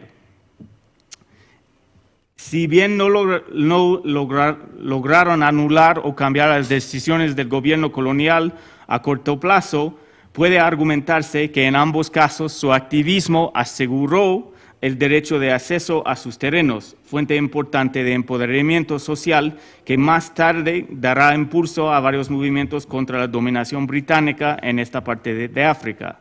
Es decir, aunque las intervenciones de estos grupos, muchas veces descritos en términos étnicos o de tribu, entre comillas, en los términos coloniales retrógrados de los años 50, que lucharon en gran parte por sus propios intereses en cuanto a la tenencia de la tierra, no lograron detener las intenciones voraces de las poblaciones coloniales, su capacidad de mostrarse fuerte y con la cabeza erguida a pesar de la intractabilidad de los colonizadores, dio ánimo a las aspiraciones nacientes en estos dos territorios subyugados para la libertad y el control a los recursos nacionales, la tierra siendo uno de los más importantes entre ellos. La novela de Mbisi está diseñada con una estructura narrativa difusa que reproduce la intervención colectiva de una comunidad entera en el intento de trabajar en contra de la expropiación de las tierras Meru, es decir, de las tierras del grupo étnico que se identificó como Meru. El 17 de noviembre del año 1951, la operación, no sé cómo se dice, Exodus, se realizó bajo una muestra clara de la fuerza violenta por parte de las autoridades coloniales. 2 personas murieron y 25 fueron detenidos en el proceso. Aunque el caso fue llevado a las Naciones Unidas, la organización, es decir, las Naciones Unidas, tomó la decisión de no actuar en contra de las determinaciones y los planes implementados por el gobierno colonial británico. Como se ha explicado por Simeon Mesaki, el conflicto sobre las tierras de la gente Meru tuvo una variedad de impactos relevantes en la trayectoria independentista de Tanganyika y logró facilitar la organización y la movilización de una gran parte de la población africana en contra de la explotación del régimen colonial. La posición de Kerio Japhet como representante y defensor de los intereses de los Wameru, o la gente Meru, permitió también la consolidación de una visión nacionalista en Tanganyika.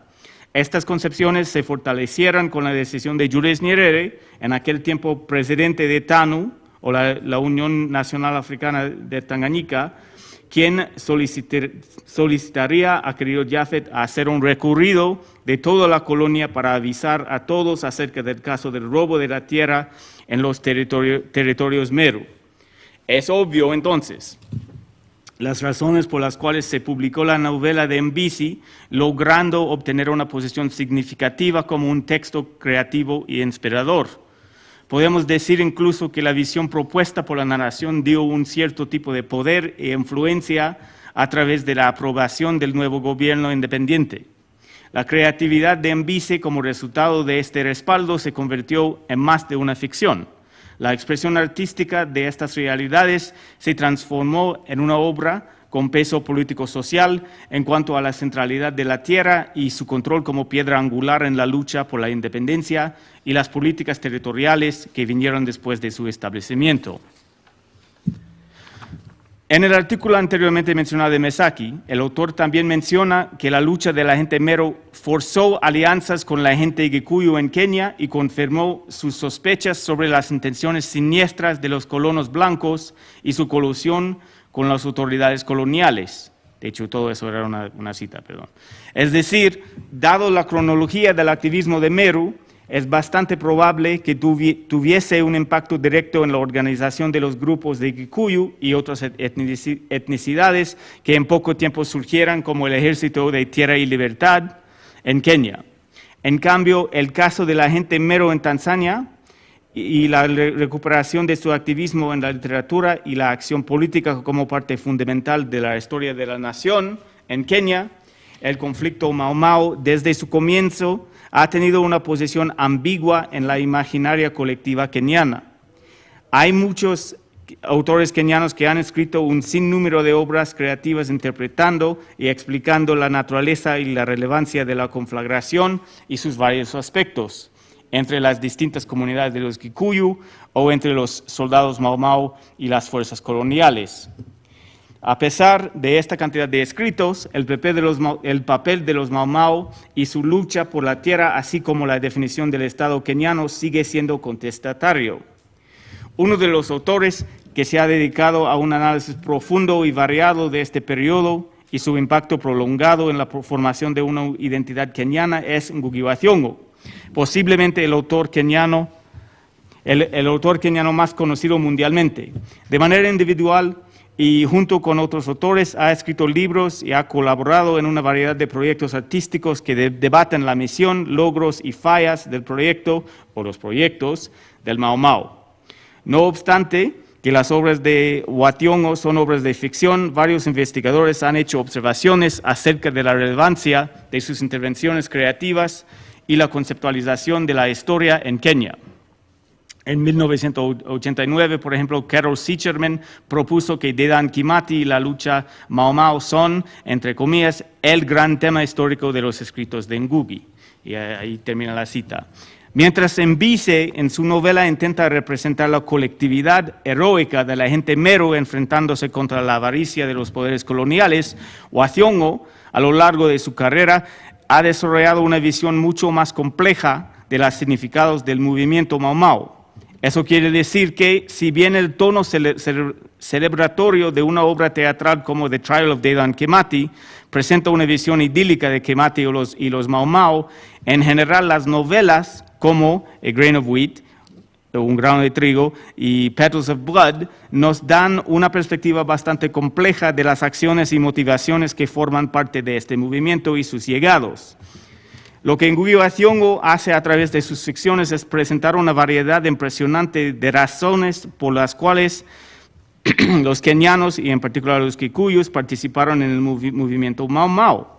Aunque las tierras valiosas, que luego se conoceron como las tierras altas blancas o de los blancos, y su expropiación por los colonos y otros kenianos empoderados, serán la causa trascendental de muchas personas para adherirse al ejército Mau Mau. Lo que Ngugi aclara a sus lectores es la constelación de objetivos que constituyen al movimiento. En cierto sentido, podemos concebir las novelas de Ngugi como representaciones similares a las de Mariano Azuela en su famosa obra Los de Abajo, poblado por un reparto de caracteres involucrados en la Revolución Mexicana, muchas veces por razones que tienen muy poco que ver con los objetivos oficiales y nobles del movimiento. La actitud tomada por el partido de Jomo Kenyatta en cuanto al movimiento Mau Mau después de la independencia adoptó la ignorancia deliberada como política oficial, practicando ningún plan de redistribución de tierras a los combatientes y mostrando efectivamente la complejidad de ideas acerca de la tendencia de la tierra en la práctica independiente keniana. La posición de Wathiongo también revela la posición de un autor keniano y de Kikuyu, quien es simultáneamente aislado e íntimamente involucrado con los eventos que retrata. Por su historia personal y la de su familia, Wathiongo conoce de cerca a Mau Mau, aunque él nunca luchó. Sin embargo, su aislamiento político e incluso geográfico, por el encarcelamiento y después el exilio, tendrán un impacto en la manera que representa lo que está pasando y ha pasado en su país. Nsue Angue es un autor de Guinea Ecuatorial que tiene mucho en común en ciertos aspectos con Wathiongo y Mbise, aunque su novela Ekomo también se puede distinguir de las obras ya mencionadas aquí. Angue ha dividido su vida entre España y Guinea Ecuatorial. Si bien trabaja para el gobierno nacional y en el Centro Cultural en Malabo, como se ha comentado por Adam Lifshitz, la trayectoria de su novela y su impacto se encuentran en España y Francia y no en su país natal. Su vida en el exilio tiene algo en común con la de Ngugi wa Thiong'o, quien ha vivido más de la mitad de su vida fuera de Kenia. La elección del castellano como su lengua de expresión y la forma escrita de la novela Ekomo como su género predilecto también marcan algunas de las dificultades a las que se enfrentan con los otros autores en cuanto al acercamiento de sus escritos a sus paisanos. Mbisi y Wathiongo han resuelto este obstáculo de distintas maneras.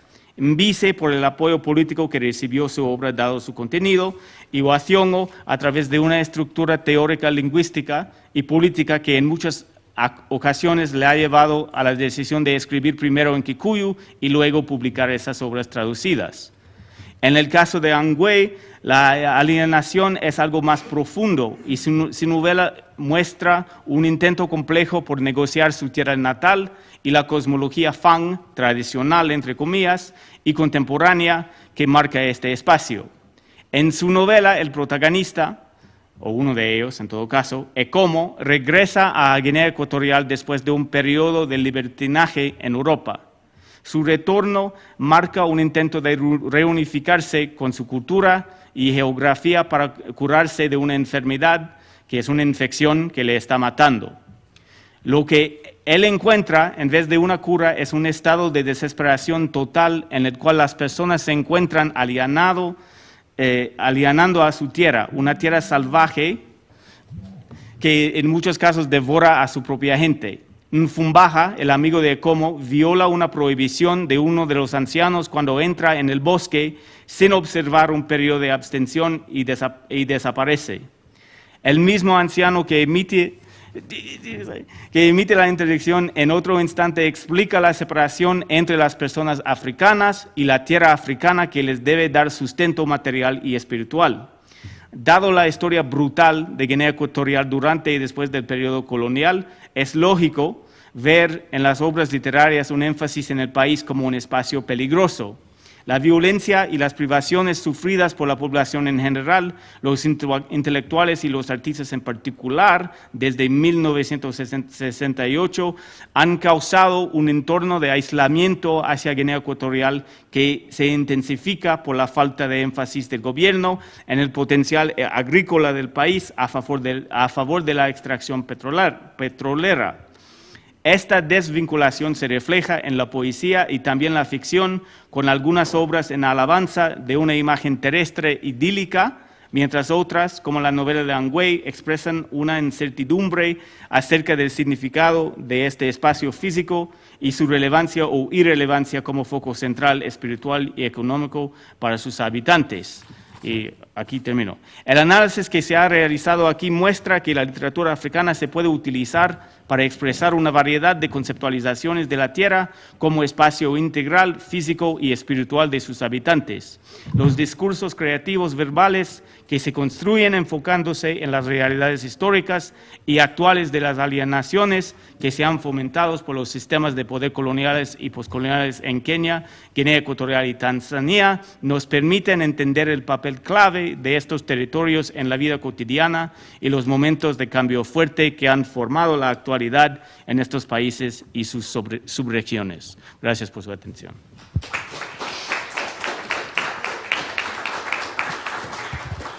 Sí, muchas gracias, Aaron. Tenemos todavía, bueno, estamos muy cerca de los tiempos originalmente planeados para para empezar la sesión de preguntas y respuestas, si acaso un retraso de 5 o 10 minutos, pero tendríamos, si les parece bien, 15 minutos para preguntas y respuestas. Yo ya por mi parte tengo alguna para la mesa, pero quisiera yo dejarles a ustedes la palabra en caso de que tengan preguntas, por favor.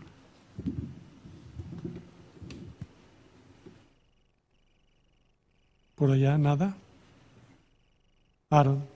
Bueno, de hecho mi pregunta es un poco para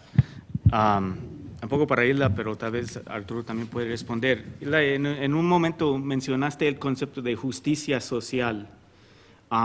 Y lo que me interesa saber es cómo se define ahora en Sudáfrica este concepto de justicia social, porque había un problema con agua, por ejemplo. Yo recuerdo después de la independencia, cuando el gobierno, el ANC, empezó a cobrar por el agua en las ciudades, y hay mucha gente que dijo que eso es una injusticia que no se puede aguantar, que nunca tuvimos que pagar por el agua cuando los blancos estaban aquí. ¿Cómo es posible que vamos a pagar ahora?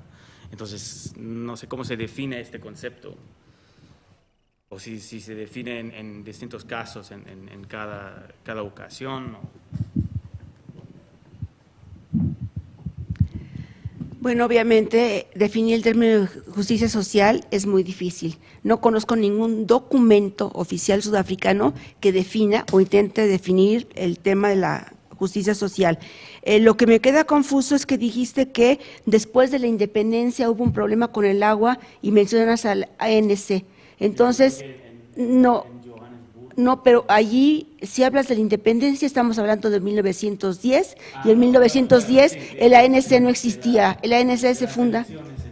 Sí, porque, bueno, yo creo que eso es muy importante, porque mucha de la gente piensa que, y ahorita estamos viendo ese error, de que en 94 Sudáfrica logró la independencia. Sudáfrica es un estado independiente desde 1910. El gran triunfo de 1994 fue el triunfo contra el racismo, y por eso es un triunfo es un salto cualitativo verdaderamente impresionante, y es un salto cualitativo que no solamente es positivo para Sudáfrica, sino es positivo para todo el mundo, porque es un avance extraordinario. Entonces la independencia fue 1910, ya decía, Primera y Segunda Guerra Mundial, Sudáfrica participa en la guerra como un estado más independiente. Entonces, bueno, efectivamente, uno de los problemas, por ejemplo, con el plan, primero fue la ley y después fue el programa de restitución de los derechos de tenencia de la tierra para la población africana. Y uno de los grandes problemas es que fue planeado de acuerdo a criterios del mercado. ¿Eso qué implicaba? Sobre todo a partir del 96, Sudáfrica empieza a seguir una línea totalmente neoliberal, y 96 atribuye ahí directamente la línea neoliberal al entonces vicepresidente Thabo Mbeki, a partir del 99 presidente Thabo Mbeki, en donde básicamente todo estaba regido por la lógica del mercado. Entonces, cuando estamos hablando de la lógica del mercado, implica que todo se vende el agua, obviamente, ¿no? Además, incluso también hay una experiencia en Tanzania, pero tiene más años, en donde también se intentó privatizar el uso del agua, doméstico fue un tema bastante importante. Sí, los servicios. Entonces, bueno, lamentablemente en Sudáfrica ahorita hay que reconocer que es una economía que cada vez se orienta más hacia el neoliberalismo, en donde absolutamente todo se cobra. ¿Sí? Entonces, bueno, no sé si alguna forma, pero definir justicia social, subrayo, es prácticamente imposible. ¿Sí? Yo soy la que habla de una justicia social, soy la que, ¿sí? No sé si. ¿Alguien más? Por favor.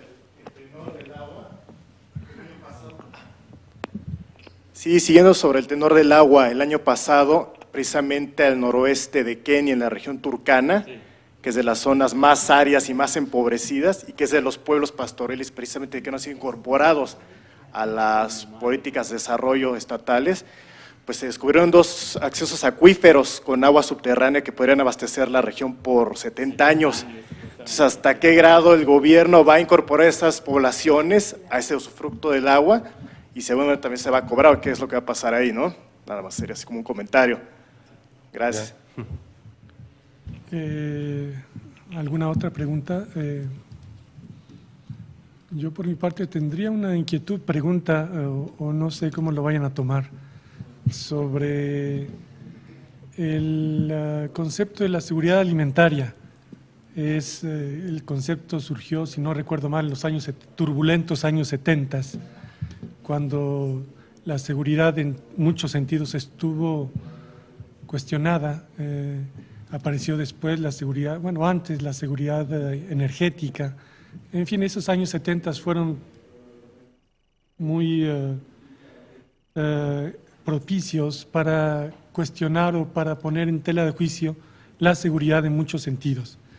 En este caso de la seguridad alimentaria, me preocupa un poco, muy general, en términos muy generales, que después de 40 años de haberse instituido el término en el mundo, todavía hasta hace unos cuantos años, cerca de 25 países africanos tenían condiciones alimentarias de suministro, acceso, críticas. ¿Cómo ha sido el proceso de la seguridad alimentaria en general? Si hay opciones o propuestas gubernamentales de acuerdo en concordancia con las Naciones Unidas, con la FAO, para darle validez concreta al concepto de la seguridad alimentaria en los países que ustedes trabajan. Pues no sé, se me ocurriría, a lo mejor todos tenemos algo que decir. No sé quién quiere empezar. Beatriz, ¿quieres empezar? Sí, Sí, yo creo que todos tenemos sigo algo que yo. decir. Sí. Respecto del tema de la seguridad alimentaria, es un tema muy polémico, pero una cuestión que se ha criticado mucho a la postura que toman generalmente gobiernos y organismos internacionales es nuevamente que se trata de ver la seguridad alimentaria desde un punto de vista más bien técnico, y se piensa que, o se promueve la idea de que con la modernización de la agricultura, por ejemplo, a través de la Revolución Verde, cuestiones por el estilo, se va a alcanzar la seguridad alimentaria. Pero bueno, hay muchos estudios que documentan que la seguridad alimentaria es un tema mucho más complejo. Nuevamente, como señalaba hace rato en mi presentación, la alimentación es un tema multifactorial. Entonces, querer resolver la falta de seguridad alimentaria nada más desde un punto de vista técnico, generalmente no lleva hacia ningún lado. Y otra cosa que se critica mucho es que muchas veces los organismos internacionales o los gobiernos tratan el problema sobre una base de crisis en crisis en crisis. Entonces se habla de la seguridad alimentaria, por ejemplo, en el caso de Somalia, porque está la crisis. Entonces, se necesitan promover visiones de más largo alcance, tanto desde el punto de vista de los elementos que se involucran, como desde el punto de vista de los tiempos.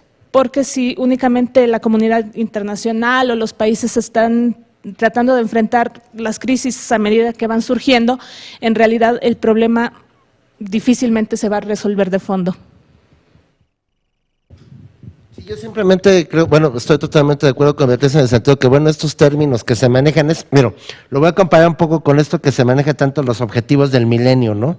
Que se espera que para el 2015 se tienen que alcanzar metas en muchos campos, y a mí me parece que en cierto sentido, como dice, ya es técnico, pero también es como una etiqueta. Entonces, bueno, vamos a hablar de que los países tienen que cumplir con ciertas normas o seguridad alimentaria, ¿qué se entendería? Autosuficiencia. Si de eso hablamos, el problema de África, como en muchos países que se podrían también catalogar en vías de desarrollo con, digamos, un proceso de desarrollo todavía no muy avanzado, tiene la situación de que, bueno, son en muchos casos, si nosotros habláramos en términos del continente, pues todavía tienen mucha, digamos, están más inclinados a hacer economías rurales que se dedican en buena medida a producir alimentos. El problema es que en muchos casos todavía existe el esquema de dependencia económica heredado de la colonia, de que hay materias primas y productos que se exportan, pero no se quedan en los países. O se hace este triángulo de producción capitalista, si es que lo podemos llamar así, de que se producen materias primas y se compran manufacturas, o se compran productos manufacturados. Y ese es el caso de muchos países africanos. Es decir, que no tienen industrias muy fuertes para poder procesar y utilizar sus alimentos en muchas ramas de alimentación. Salen del país, regresan mucho más caros y sigue eso, digamos, creando un círculo vicioso. Ahora otro punto, no todos los países tienen la misma capacidad de producción agrícola. En el Sahel hay un drama, que eso lo saben muy bien mis colegas, se supone que el Sahara está extendiéndose hacia el sur y cada vez los países del Sahel tienen más problemas en cuanto al tema de la producción de alimentos. Entonces yo digo que eso es un poquito como el cliché que habría que analizar con más profundidad, sin caer en romanticismos, porque luego también hay especialistas que dicen, bueno, antes de la colonización no había hambrunas, las hambrunas llegaron con la colonización, pero digo, tampoco ir a ese extremo, pero sí hacerlo más analítico, ¿no? En ese sentido. Hilda, por favor. Sí. Bueno, acá. Bueno, muy rápido. Un comentario respecto a lo que dijo Alonso en relación con el agua. Qué bueno que menciona tanto el lago Turkana como al grupo étnico Turkana, uno de los más ignorados, y que además muchas fuentes los responsabilizan, entre comillas, porque tienen una economía pastoril, pues obviamente ellos son los responsables de la desertización de esa zona, lo que obviamente es falso. Sin embargo, un comentario, Alonso dijo que el grupo étnico Turkana no ha sido incorporado. Yo creo que aquí no tiene, precisamente la lógica sería la contraria. No podemos, al contrario, se debe, yo creo que evitar que los gobiernos en forma autoritaria incorporen a grupos étnicos. De alguna forma tienen que ser los grupos étnicos que se den cuenta que les conviene incorporarse a la modernidad, entre comillas, ¿no? Pero hasta cierto punto uno pregunta, bueno, ¿se incorporan a qué? Se incorporan para seguir siendo los más pobres y los más ignorados, y etcétera, etcétera, ¿no? Hay todo un problema ahí político muy, muy fuerte, tan solo lo quería mencionar. En cuanto a la seguridad alimentaria, bueno, en primer lugar, habría que ver país por país, ¿no? Hay diferencias muy grandes. Ahora, por otro lado, es indudable que en África la cantidad de suelos fértiles es muy baja, pero la cantidad de suelos fértiles, y esos son estudios que tienen muchos años de estarse manejando, tendrían la capacidad de alimentar a todo el continente. Por ejemplo, ahorita hay un país que tiene muchísimos problemas con la producción alimentaria, que es Zimbabue, y sin embargo es un país con excelentes tierras agrícolas. Entonces ahí lo que vemos es que lamentablemente hay problemas vinculados con la política, con malos manejos, en fin. Entonces, bueno, África tendría las condiciones de salir adelante perfectamente bien, de autoabastecerse, al menos bueno, esa es mi opinión. Indistintamente de que hay algunos países que realmente tienen problemas muy fuertes de sequía, como por ejemplo en un momento dado los países del Sahel, pero incluso en el caso de los países del Sahel, casi siempre tienen una zona que es agrícolamente explotable. Por ejemplo, yo pensaría en Mali, la parte norte de Mali, obviamente la agricultura que pueda haber es muy escasa, precisamente por la ausencia de agua, ¿no? Pero la parte sur de Mali es muy fértil. Podríamos poner otro ejemplo también muy importante en el caso de Sudán, en donde se supone que es uno de los países que ha sido más afectado por el crecimiento del desierto, y siempre cuando se piensa en la parte occidental y central de Sudán se piensa en el desierto. Sabemos que lo que hoy es Sudán del Sur es un país con tierras agrícolas bastante importantes, pero por ejemplo Darfur, un conflicto que sigue vigente, aunque la prensa no se ocupe de él. En Darfur siempre hay la imagen de pueblos paupérrimos, no sé qué tanto. En Darfur se encuentra una de las fuentes de agua más importantes del continente africano en la zona del Sahel. Es la fuente de agua más importante que se encuentra en la franja sahelina desde Senegal hasta la ribera del río Níger. Entonces ahí, por ejemplo, estamos hablando, generalmente de eso no se habla, allí hay agua, pero ¿por qué en un momento dado la gente no está teniendo la capacidad de seguir explotando las tierras? Porque hay un conflicto y la gente se ha tenido que refugiar o bien está desplazada internamente hacia zonas desérticas, como sería hacia el norte de lo que es Darfur, o al país vecino Chad, en zonas desérticas. Por un lado, o bien están desplazados o bien están refugiados en países vecinos, y entonces obviamente no hay quien produzca esas tierras que antes eran productivas, sobre todo para nivel de autosuficiencia, ¿no? Entonces, bueno, yo creo que hay el último comentario muy pequeño, lo del nomadismo. También muchas veces se manejan estereotipos respecto al continente africano y se piensa que el nomadismo igual a pobreza, miserias, bueno, en fin, todo lo malo estaría vinculado con esto. En realidad se sabe que antes de la invasión colonial había grupos que practicaban el nomadismo y no eran pobres. La pobreza yo creo que está en relación con el contexto que se está viviendo. Entonces muchos de nosotros pensamos, bueno, ¿cómo en nuestras sociedades fuertemente capitalistas, etcétera, cómo se evalúa en un momento la pobreza o la no pobreza?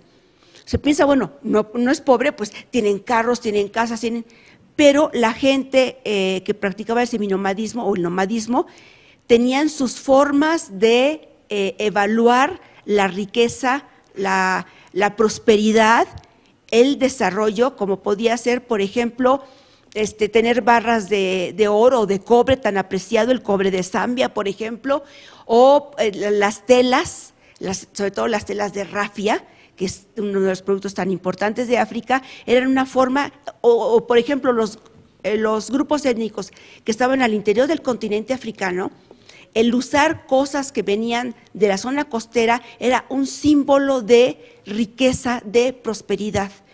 A nuestros ojos no los vemos así, porque no entendemos las culturas que hay en esa zona. Entonces, bueno, yo creo que aquí es importante subrayar, hay grupos que lamentablemente sí están totalmente abandonados y que a los gobiernos locales no les interesan, pero el seminomadismo no es sinónimo necesariamente de pobreza. Bueno, nada más unos 2 o 3 comentarios muy rápidos para enfatizar básicamente lo que han dicho mis colegas acerca del hecho de que la seguridad alimentaria no es un funcionamiento de la tierra solamente, y no solamente que es más complejo, pero que también tiene que ver con unos, no voy a decir problemas, unas situaciones duraderas que hay en cuanto a la política y al funcionamiento de la infraestructura en varios países. Si tienes un problema de guerra, ok, es una situación extrema en donde se ve que no se puede producir alimentos, pero también si tienen estructuras sociales que, como dijo Arturo, que no permiten la utilización de la tierra para hacer producción por el consumo de los ciudadanos del mismo país, como en el caso de Tanzania, en el caso de café, que supuestamente iba a ser el salvador de la economía de Tanzania, y el gobierno incluso forzó a la gente de cultivar café y eventualmente la gente tenía que irse directamente en contra del gobierno, quemar los árboles del café. Obviamente lo que sufrió la gente en Tanzania en aquel tiempo es un producto no de la tierra, pero de la política de la tierra en estos países, que no necesariamente tiene que ver con la época colonial o postcolonial, podía suceder bajo cualquier circunstancia. Y otra cosa, para enfatizar un poco lo que la profesora Varela acaba de decir, acerca de la gente seminomádica o nomádica incluso, podemos investigar los textos de gente como Sharon Hutchinson, que han hablado de grupos nomádicos y el valor, de hecho, que tienen los animales, que es algo que no se reproduce a través del intercambio financiero en términos de dinero. Es decir, y eso de hecho se puede observar en muchos países, incluso hasta Sudáfrica en el caso de Lobola, que es una compensación que se tiene que dar a la familia de la novia por parte de la familia del novio. Eso no se puede pagar en muchos casos en dinero, se tiene que pagar en animales, ¿okay? en ganancia. Entonces, sí, hay todo una serie de temas que no quiero hablar mucho del caso de Turkana porque es bastante complicada y hay mucha gente sufriendo y todo lo demás. Y el gobierno keniano, básicamente por lo que he visto en el BBC y todo lo demás, no está respondiendo de la manera más apta por ejemplo, hay pozas ahí, pero no hay acceso al agua. ¿Por qué? Porque el agua se va a llevar a otro lugar, no se va a consumir en este lugar. Bueno, nada más esto. Por aquí había una pregunta.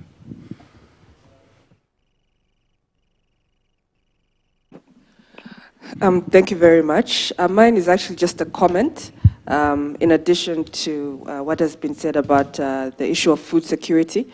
One key element within that framework that usually comes up in a number of African countries, including mine, Zambia, is that of post-harvest losses. This one is very important because, for instance, where I come from, maize is our staple food. But then you'll find that even in times when we have a bumper harvest, we still face losses because of infrastructure that needs to be upgraded. So I just wanted to bring that point out to say that post-harvest losses is actually quite an important item when you're talking about food security in Africa, and at least in my country, that's something that we're looking at. You know, the upgrading of storage facilities like the silos, etc., etc. And yeah, that's what I wanted to bring up. Thank you. Sí, una pregunta más por acá. Tal vez la última. Un momento. Bueno, dos preguntas más y la siguiente, ¿no? Thank you very much for the opportunity again. My name is Bonnie from Rwanda. I want to go back to one of the previous presenters, Beatrice, who gave a very good presentation and highlight the issue of the traditional methods and how you relate them with the modern methods that have come up with the different programs, MDG, CADAP, and the rest. All this has worked in some places, and it's not working in other places. But if you look at it, the bottom line is, one is the leadership part of it, the political will of the leaders to think about how they will translate these programs, these international projects that are coming up, to the poorest of the poor to understand where they're going as a country. And I'll give an example of my country, Rwanda. We are not really a resourced country that has enough resources. You've been talking about water, you talk about the different methods of food security. And if I look at Rwanda being one of the countries that benefited from the CADAP program, what did they do? It was just the program that looked at the land husbandry and water management. We are a land of 1,000 hills. We do not really have flat land to mechanize our farming. But they looked at how they irrigate their slopes, their hilly slopes, and production increased. It made a big difference on food security. We're almost at that level of being self-sufficient, but it's not about even the resources you have, but the political will, the people understanding what exactly you're doing. And then some traditional methods like we had conflicts before, the genocide, I guess everyone knows about it. But we have a system where now where families have decided to come together.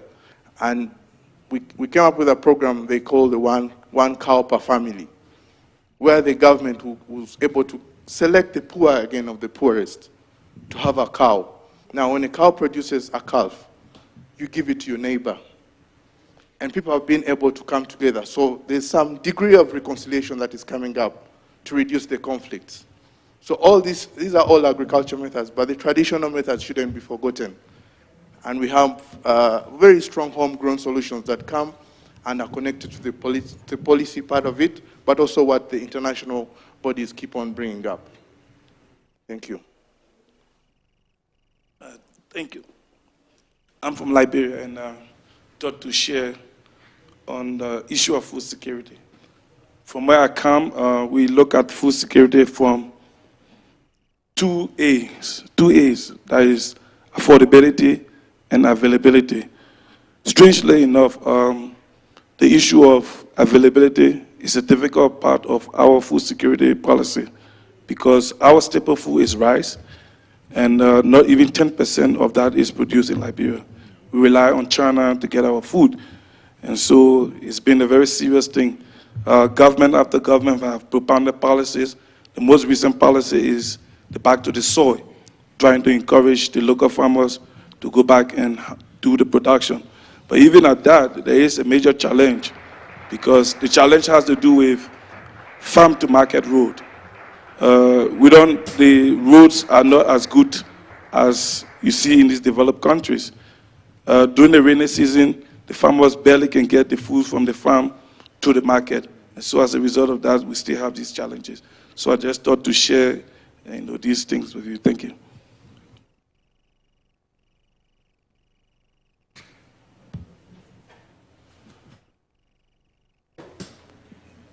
Sí, mire, yo escuchando quisiera más bien hacer un comentario acerca del tema de la seguridad alimentaria y conectado con el tema de la justicia social. Y también el tema del rol del Estado. De alguna forma, algo que ha pasado siempre en los países que se han desarrollado, ha aparecido algún tema de impulso promovido por el Estado. El proceso de desarrollo yo creo que es un proceso tan difícil que si no hay una agregación de voluntades en una dirección, es muy difícil conseguir dar ese paso.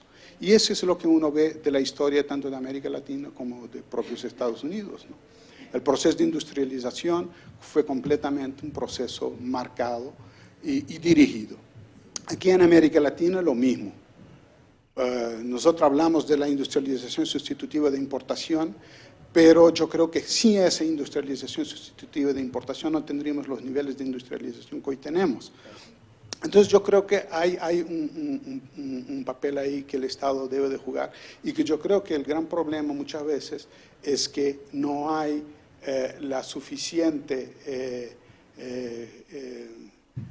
organización del Estado, muchas veces hecha en forma autoritaria, dominante, negando derechos, y ese es el tema. Pero el papel del Estado, yo creo, en África se vuelve a plantear como extremadamente importante en el proceso de desarrollo.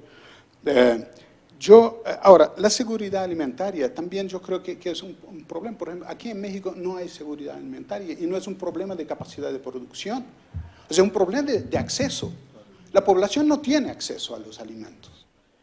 Y no tiene acceso por un tema de pobreza, por un tema de marginalización, por un tema de una serie de cosas que vienen ocurriendo a través de años.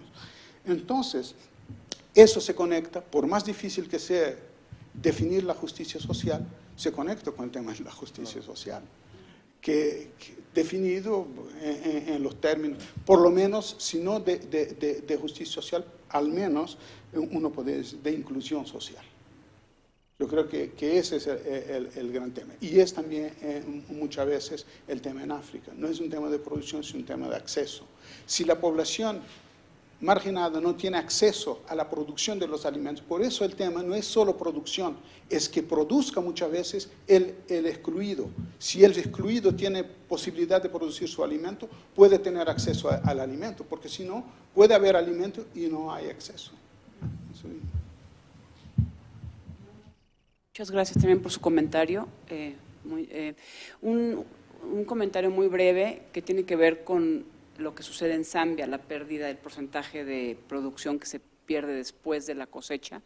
Según nos informaron, incluso nos informó un funcionario de la Zagarpa en el foro de cooperación que tuvimos el martes, este es un problema en México también, que los productos, digamos, la merma de postproducción o postcosecha, en promedio en México es de un 30%, no muy diferente a la información a lo que sucede en Zambia. Gracias. Bueno, estamos ya llegando al término de la sesión. Solo quisiera dos cosas más antes, bueno, terminamos la sesión de las preguntas y respuestas, y para irnos en paz, quisiera irnos en paz de aquí. Quisiera únicamente dos cosas antes de darle la palabra a Hilda para que haga la clausura de la sesión.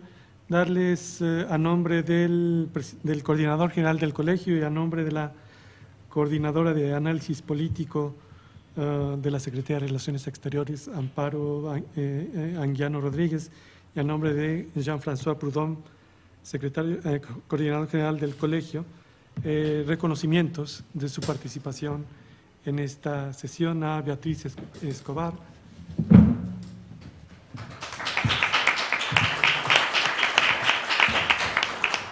a Hilda Varela, muchas gracias Hilda, a José Arturo Saavedra y a Aaron Rosenberg, muchas gracias. Pues ahora le quisiera pasar la palabra a Hilda, por favor. Unas breves palabras para concluir esta sesión, que indudablemente ha sido muy rica, nos ha dejado muchas cosas para seguir pensando. Quiero cerrar la sesión, la jornada, agradeciendo a todas aquellas personas que han hecho posible que esta jornada se lleve a cabo. Por un lado, nuestro más sincero agradecimiento al cuerpo diplomático africano que nos acompaña. Muchísimas gracias, muy honrados, y esperamos que sea la primera, pero no la última vez que contamos con su presencia. También muchísimas gracias al señor embajador Hadid, que estuvo con nosotros inaugurando la sesión, a la Secretaría de Relaciones Exteriores, sobre todo a la Dirección General para África y Medio Oriente, que tenemos aquí a dos distinguidas compañeras de la dirección, a Amparo Anguiano, consejera Amparo Anguiano, se me olvida el nombre porque siempre es un nombre difícil, bueno, ella sabe quién es la compañera, ¿no? También gracias a las autoridades del Colegio de México, en especial el doctor Prudhomme, que estuvo con nosotros inaugurando la jornada.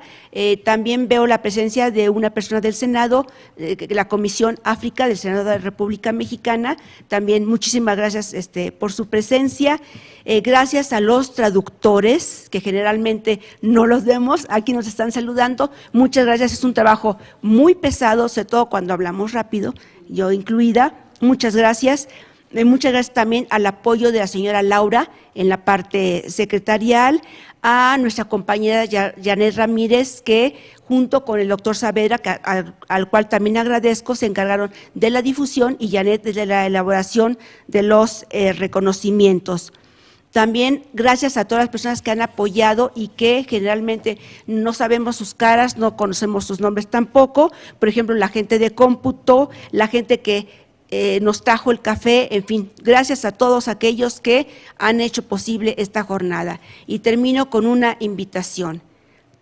Si realmente queremos que África sea conocida, todos aquellos que tenemos alguna forma de acercamiento a África, nos corresponde precisamente combatir toda esa serie de estereotipos respecto a que África de alguna forma es una región que no vale la pena. Al contrario, África es el continente del futuro. Y simple y llanamente, para darnos cuenta que es el continente del futuro, veamos a los niños africanos. Yo creo que eso es fundamental.